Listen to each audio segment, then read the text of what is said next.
ಮುಡಾ ಪ್ರಕರಣದಲ್ಲಿ ನಮ್ಮ ಪರ ತೀರ್ಪು ಬಂದೇ ಬರುತ್ತೆ ಅಂತ ಹೇಳಿ ವಿಶ್ವಾಸವನ್ನ ವ್ಯಕ್ತಪಡಿಸಿದ್ದಾರೆ. ರಿಪಬ್ಲಿಕ್ ಕನ್ನಡ ಜೊತೆ ದೂರುದಾರ ಸ್ನೇಹಮಯಿ ಕೃಷ್ಣ ಪ್ರತಿಕ್ರಿಯೆ ಕೊಟ್ಟಿದ್ದಾರೆ. ಎಲ್ಲ ಆರೋಪಗಳಿಗೆ ದಾಖಲೆಗಳನ್ನ ಈಗಾಗಲೇ ಕೊಟ್ಟಿದ್ದೇವೆ. ಸಿಎಂ ಪ್ರಭಾವ ಬಳಸಿರೋದ್ರ ದಾಖಲೆಯನ್ನ ಕೂಡ ಕೋರ್ಟ್ಗೆ ಕೊಟ್ಟಿದ್ದೇವೆ. ವೈಟ್ನರ್ ಹಾಕಿದ ದಾಖಲೆಯನ್ನ ಕೋರ್ಟ್ಗೆ ಯಾಕೆ ಸಲ್ಲಿಸಿಲ್ಲ, ಇದರಲ್ಲೇ ಗೊತ್ತಾಗುತ್ತೆ ಸಿಎಂ ತಪ್ಪನ್ನ ಮಾಡಿದ್ದಾರೆ ಅಂತ ಹೇಳಿ ಮೈಸೂರಿನಲ್ಲಿ ಸ್ನೇಹಮಯಿ ಕೃಷ್ಣ ಹೇಳಿಕೆಯನ್ನ ಕೊಟ್ಟಿದ್ದಾರೆ. ಹಾಗಾದ್ರೆ ಏನ್ ಹೇಳಿದ್ದಾರೆ ಸ್ನೇಹಮಯಿ ಕೃಷ್ಣ, ಕೇಳ್ತಾ ಹೋಗೋಣ. ಮೈಸೂರು ನಗರಾಭಿವೃದ್ಧಿ ಪ್ರಾಧಿಕಾರದಲ್ಲಿ ಸಿಎಂ ಪತ್ನಿ ಪಡೆದಿರುವಂತಹ 14 ಸೈಟ್ಗಳ ವಿಚಾರವಾಗಿ ಈಗಾಗಲೇ ಕೋರ್ಟ್ನಲ್ಲಿ ಸುದೀರ್ಘವಾದಂತಹ ವಾದ ವಿವಾದಗಳು ನಡೆದಿದೆ. ಇವತ್ತು ಸಿಎಂ ಸಿದ್ದರಾಮಯ್ಯನವರಿಗೆ ಒಂದು ಬಿಗ್ ಡೇ ಅಂತಲೇ ಹೇಳ್ಬೋದು. ಇವತ್ತು ಆ ವಿಚಾರಣೆಯ ತೀರ್ಪು ಕೂಡ ಬರ್ತಾ ಇದೆ. ಏನಾಗುತ್ತೆ ಅನ್ನುವಂತಹ ಟೆನ್ಷನ್ ಒಂದು ಕಡೆ ಆದರೆ ಇವತ್ತಿನ ತೀರ್ಪು ಯಾರ ಪರವಾಗಿ ಬರುತ್ತೆ ಅನ್ನೋದು ಕೂಡ ಒಂದು ಕುತೂಹಲವಾಗಿ ಬಿಡ್ತಾ ಇರುವಂಥದ್ದು. ಈ ಬಗ್ಗೆ ಮಾತಾಡೋದಕ್ಕೆ ಜೊತೆಗೆ ದೂರದರಾಗಿರುವಂತಹ ಸ್ನೇಹಮಯಿ ಕೃಷ್ಣ ಅವ್ರನ್ನ ಮಾತಾಡಿಸ್ತಾ ಹೋಗ್ತೀನಿ. ಸರ್, ಇವತ್ತು ಭಾಳ ಮಹತ್ವದ ದಿನ ಸರ್, ಏನಾಗ್ಬೋದು ಸರ್ ಇವತ್ತು? ಸರ್, ಇಲ್ಲ, ನಮ್ಮ ಪರವಾಗಿ ತೀರ್ಪು ಬರುತ್ತೆ ಅನ್ನೋ ನಂಬಿಕೆ ನಮಗಿದೆ. ಯಾಕೆಂತೇಳಿದ್ರೆ ಅದಕ್ಕೆ ನಾವೇನು ಆರೋಪ ಮಾಡಿದ ಪೂರಕವಾದ ಎಲ್ಲ ಸಾಕ್ಷ್ಯಗಳನ್ನು ಮಾಹಿತಿಗಳನ್ನು ಮಾನ್ಯ ನ್ಯಾಯಾಲಯ ಗಮನಕ್ಕೆ ತಂದಿದ್ದೀವಿ. ಮಾನ್ಯ ನ್ಯಾಯಾಲಯವೆಲ್ಲ ಪರಿಗಣಿಸಿ ನಮ್ಮ ಪರವಾಗಿ, ಅಂದರೆ ನಮ್ಮ ಪರವಾಗಿದ್ದ ಮುಖ್ಯವಾಗಿ ಸತ್ಯದ ಪರವಾಗಿ ಒಂದು ತೀರ್ಪು ಕೊಡುತ್ತೆ ಅನ್ನೋ ನಂಬಿಕೆ ನಮಗಿದೆ. ಸುದೀರ್ಘವಾದಂತಹ ವಾದ ವಿವಾದ ನಡೆದಿದೆ ಸರ್. ಸುಮಾರು 30 ಗಂಟೆಗಳ ವಾದ ವಿವಾದವನ್ನು ನ್ಯಾಯಾಧೀಶರು ಆಲಿಸಿದ್ದಾರೆ ಸರ್. ಯಾವ ವಿಚಾರಗಳಲ್ಲಿ ಸಿಎಂ ಅವರು ಎಡವಟ್ಟು ಮಾಡ್ಕೊಂಡಿದೆ ಅಂತ ಅನ್ನಿಸ್ತದೆ ಸರ್ ಈ ವಾದ ವಿವಾದನ ನೋಡಿದ ಸಂದರ್ಭದಲ್ಲಿ? ಸರ್, ಮಾನ್ಯ ನ್ಯಾಯಾಲಯಕ್ಕೆ ಅವ್ರು ಕೊಟ್ಟಿರೋಂಥ ದಾಖಲಾತಿಗಳನ್ನೇ ನಮ್ಮ ಆರೋಪಪೂರ್ವಕವಾದ ಹಲವಾರು ಸಾಕ್ಷ್ಯಗಳನ್ನು ಒದಗಿಸುತ್ತೆ. ಮೊದಲನೇದಾಗಿ ಅವ್ರ ಹೆಂಡತಿ ಶ್ರೀಮತಿ ಪಾರ್ವತಿಯವರು ನಿವೇಶನ ಕೋರಿ ಏನು ಪತ್ರ ಬರೆದಿದ್ದಾರೆ, ಆ ಪತ್ರದಲ್ಲೇ ಸ್ಪಷ್ಟವಾಗಿದೆ 2001ಕ್ಕಿಂತ ಮುಂಚೆನೇ ಅಲ್ಲಿ ಬಡಾವಣೆ ರಚನೆ ಆಗಿತ್ತು, ನಿವೇಶನ ಹಂಚಿಕೆ ಆಗಿತ್ತು ಅಂತೇಳಿ. ಬಡಾವಣೆ ರಚನೆಯಾಗಿ ನಿವೇಶನ ಹಂಚಿಕೆ ಆದಮೇಲೆ 2004 ಇಸ್ವಿಯಲ್ಲಿ ಅವರ ಬಾಮಾಯಿದ ಮಲ್ಲಿಕಾರ್ಜುನ ಸ್ವಾಮಿ ಕೃಷಿ ಭೂಮಿ ಅಂತೇಳಿ ಹೇಗೆ ಕ್ರಯಪತ್ರ ನೋಂದಣಿ ಮಾಡ್ಕೊಳ್ಳೋಕ್ಕೆ ಸಾಧ್ಯ ಅನ್ನೋದು ಪ್ರಮುಖ ಇದಾಗಿ ಕಂಡು ಬರ್ತದೆ. ಆ ನಂತರದಲ್ಲಿ ಬಡಾವಣೆ ರಚನೆ ಆಗಿರೋಂಥ ಒಂದು ಜಾಗಕ್ಕೆ ಅನ್ಯಕ್ರಾಂತಿ ಆದೇಶನ ಹೇಗೆ ಮಾಡ್ತಾರೆ 2005 ಇಸ್ವಿಲಿ, ಈ ವಿಚಾರ ಕಂಡು ಬರುತ್ತೆ. ಆ ನಂತರದಲ್ಲೇ ವೈಟ್ನರ್ ಹಾಕಿರೋಂಥದ್ದು, ಅವ್ರ ಪತ್ರದಲ್ಲಿ ಏನಿದೆ ವೈಟ್ನರ್ ಹಾಕಿರೋಂಥದ್ದು. ಅವರೇನು ಹೇಳ್ತಾರೆ, ದೇವನೂರು 3ನೇ ಹಂತದಲ್ಲಿ ನಿವೇಶನ ಕೋರಿ ನಾವು ಬರೆದಿದ್ವಿ. ಅಲ್ಲಿ ನಿವೇಶನ ಇಲ್ಲದೇ ಇರೋಂಥ ಕಾರಣಕ್ಕೆ ಅದು ವೈಟ್ನರ್ ಹಾಕಿದ್ವಿ ಅಂತೇಳಿ. ಆ ನಿವೇಶನ ಇರೋದಕ್ಕೂ ಇಲ್ಲದೇ ಇರೋದಕ್ಕೂ ವೈಟ್ನರ್ ಹಾಕೋದು ಸಂಬಂಧನೇ ಇಲ್ಲ.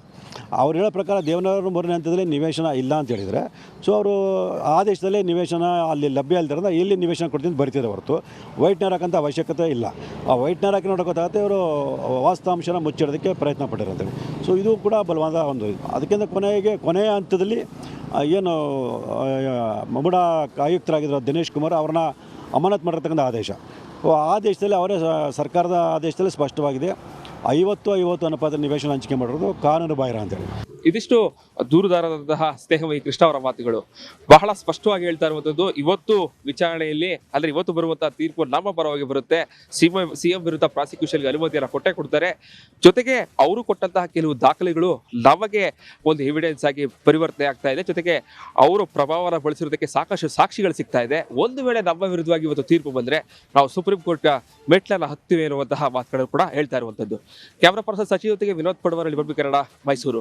ರೇಣುಕಾಸ್ವಾಮಿ ಕೊಲೆ ಕೇಸ್ನಲ್ಲಿ 3 ಜಾಮೀನು ಸಿಕ್ಕಿದೆ. ಹಾಗಿದ್ರೆ ದರ್ಶನ್ಗೂ ಜಾಮೀನು ಸಿಗುತ್ತಾ ಇಲ್ವಾ ಅನ್ನುವಂತಹ ಗೊಂದಲಗಳು ಕೂಡ ಹೆಚ್ಚಾಗಿದೆ. ಆ ಕುರಿತು ಒಂದು ರಿಪೋರ್ಟ್ ಇಲ್ಲಿದೆ ನೋಡಿ.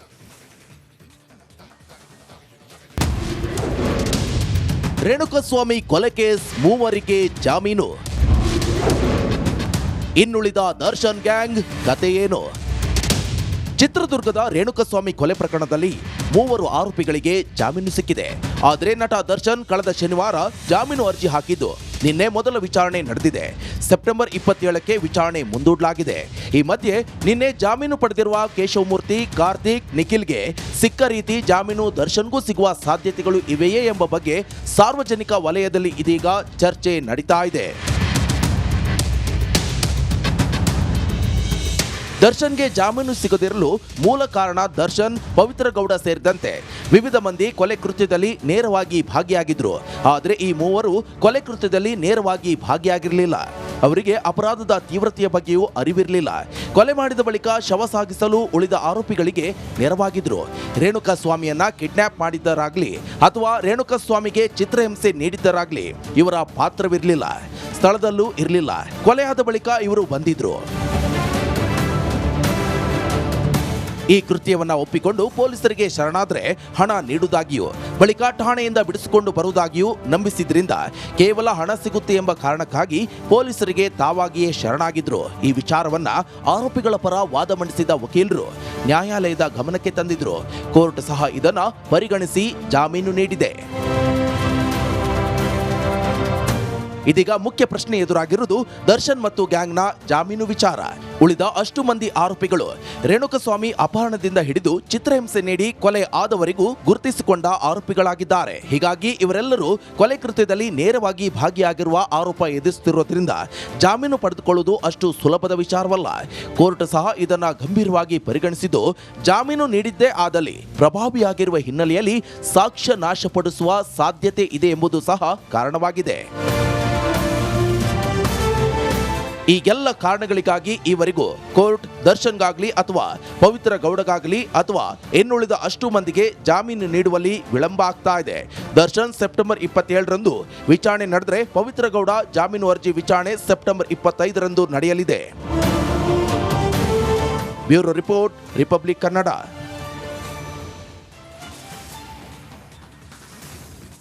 ಕೊಲೆ ಕೇಸಲ್ಲಿ ಲಾಕ್ ಆಗಿರೋ ಲಿಪ್ಸ್ಟಿಕ್ ಬ್ಯೂಟಿಗೆ ಸದ್ಯಕ್ಕೆ ಬೇಲ್ ಭಾಗ್ಯ ಸಿಕ್ಕಿಲ್ಲ.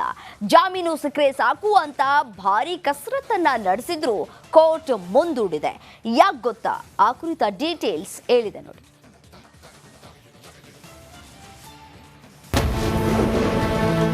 ಸೆಂಟ್ರಲ್ ಜೈಲು ಬ್ಯೂಟಿಗಿಲ್ಲ ಬೇಲ್ ಭಾಗ್ಯ. ಪರಪ್ಪನ ಅಗ್ರಹಾರದಲ್ಲೇ ಪವಿತ್ರ ಲಾಕ್. ಹೈಫೈ ಲೈಫ್ ಲೀಡ್ ಮಾಡ್ತಿದ್ದ ಬ್ಯೂಟಿ ಈಗ ಪರಪ್ಪನ ಅಗ್ರಹಾರದಲ್ಲೇ ಲಾಕ್ ಆಗುವಂತಾಗಿದೆ. ರೇಣುಕಾಸ್ವಾಮಿ ಕೊಲೆ ಕೇಸಲ್ಲಿ ಜೈಲಲ್ಲೇ 100 ದಿನ ಪೂರೈಸಿರುವ ಪವಿತ್ರ ಚಾರ್ಜ್ ಶೀಟ್ ಸಲ್ಲಿಸುತ್ತಿದ್ದಂತೆ ಜಾಮೀನಿಗೆ ಅರ್ಜಿ ಸಲ್ಲಿಸಿದ್ಲು. ಆದರೆ ಬಿಡುಗಡೆ ಭಾಗ್ಯ ಮಾತ್ರ ಪವಿತ್ರಗೆ ಸಿಕ್ಕಿಲ್ಲ. ಪವಿತ್ರ ಗೌಡ ಜಾಮೀನು ಅರ್ಜಿ ಕೂಡ ಮುಂದೂಡಿಕೆ ಮಾಡಲಾಗಿದೆ. ಸೆಪ್ಟೆಂಬರ್ 25ಕ್ಕೆ ಪವಿತ್ರ ಬೇಲ್ ಅರ್ಜಿ ಮುಂದೂಡಿದ್ದು ಆಗಲಾದ್ರೂ ಜಾಮೀನು ಸಿಗುತ್ತಾ ಅಂತ ಕೈ ಹಿಸುಕಿಕೊಳ್ತಿದ್ದಾಳೆ. ಈ ಮಧ್ಯೆ ಕೊಲೆ ಪ್ರಕರಣದ 3 ಆರೋಪಿಗಳಿಗೆ ಬೇಲ್ ಸಿಕ್ಕಿದ್ದು ಇವಳ ಕಣ್ಣು ಕೆಂಪಗಾಗಿಸಿದೆ. 3 ಆರೋಪಿಗಳಿಗೆ ಜಾಮೀನು ಮಂಜೂರು. A15 ಕಾರ್ತಿಕ್ ಅಲಿಯಾಸ್ ಕಪ್ಪೆ, A17 ನಿಖಿಲ್ ನಾಯ್ಕಿಗೆ ಜಾಮೀನು ನೀಡಿದೆ. ಹೈಕೋರ್ಟ್ನಲ್ಲಿ A16 ಕೇಶವ ಮೂರ್ತಿಗೆ ಬೇಲ್ ನೀಡಲಾಗಿದೆ. ಈ 3 ಆರೋಪಿಗಳಿಗೆ ಜಾಮೀನು ಸಿಕ್ಕಿದ್ದು ನನಗ್ಯಾಕೆ ಸಿಗ್ಲಿಲ್ಲ ಅಂತ ಹೊಟ್ಟೆ ಉರಿ ಪಡ್ಕೋತಿದ್ದಾಳೆ ಎನ್ನಲಾಗ್ತಿದೆ. ಸೆಪ್ಟೆಂಬರ್ 25ಕ್ಕೆ ಏನಾಗಲಿದೆ ಅಂತ ಕಾದು ನೋಡಬೇಕಿದೆ. Bureau report, Republic Kannada. Lebanon ಮೇಲೆ ಇಸ್ರೇಲ್ನಿಂದ ಭಾರೀ ಪ್ರತಿದಾಳಿಯಾಗಿದೆ. ವೈಮಾನಿಕ ದಾಳಿಯಲ್ಲಿ 492 ಮಂದಿ ದುರ್ಮರಣವನ್ನ ಅಪ್ಪಿದ್ದಾರೆ. ಕ್ಷಿಪಣಿ ಬಾಂಬ್ಗಳ ಸುರಿಮಳೆಗೈದಿದೆ ಇಸ್ರೇಲ್. ದಾಳಿಯಲ್ಲಿ 1,000ಕ್ಕೂ ಅಧಿಕ ಮಂದಿಗೆ ಗಾಯ ಆಗಿದೆ. ಇರಾನ್ ಬೆಂಬಲಿತ ಹೆಜ್ಬುಲ್ಲಾ ಉಗ್ರರ ವಿರುದ್ಧ ಕಾರ್ಯಾಚರಣೆಯನ್ನು ನಡೆಸಲಾಗ್ತಾ ಇದೆ. 300ಕ್ಕೂ ಅಧಿಕ ಟಾರ್ಗೆಟ್ಗಳನ್ನ ಗುರಿಯಾಗಿಸಿ ದಾಳಿಯನ್ನ ಮಾಡಲಾಗ್ತಾ ಇರುವಂತದ್ದು. 2006ರ ನಂತರ ಇಸ್ರೇಲ್ ಹಿಜ್ಬುಲ್ಲಾ ನಡುವಿನ ಭೀಕರ ಕಾಳಗ ಇದಾಗಿದೆ.